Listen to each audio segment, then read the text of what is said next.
Good afternoon to you all. In the mighty name of God, in the name of the spirit of this country, our ancestors, our forefathers, the real owners of this land, let me assure you that the liberating signal from Comrade Geza is coming very soon. Kumanya kuzikufika.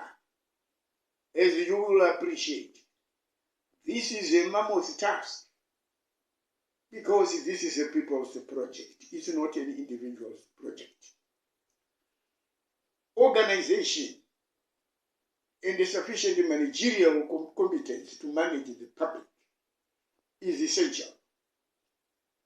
As a mammoth task, it means the planning and the execution and the management of the aftermath must be very meticulous so that we have the best results at minimal costs.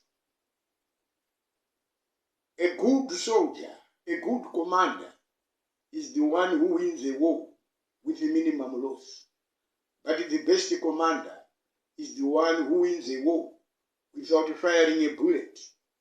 This is precisely the philosophy of managing mass organizations and mass demonstrations, whilst you are in the belly of the beast, which has deployed its dogs of war, hit squads, ferret teams, specially trained in Belarus, to hit, not to arrest, because they have been infiltrated through the police units, law and order and homicide. So you will appreciate what we are planning against and what we are fighting against.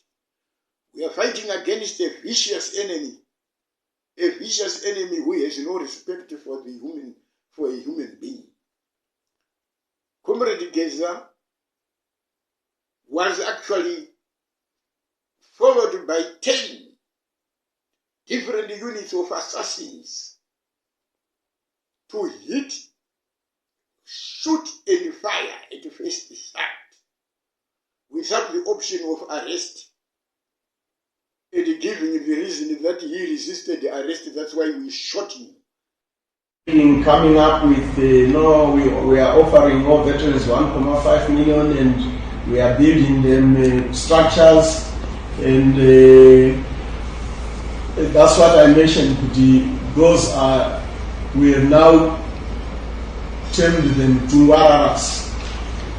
We build a Tungwarara. It's just like a mocha, and to us it's a mocha.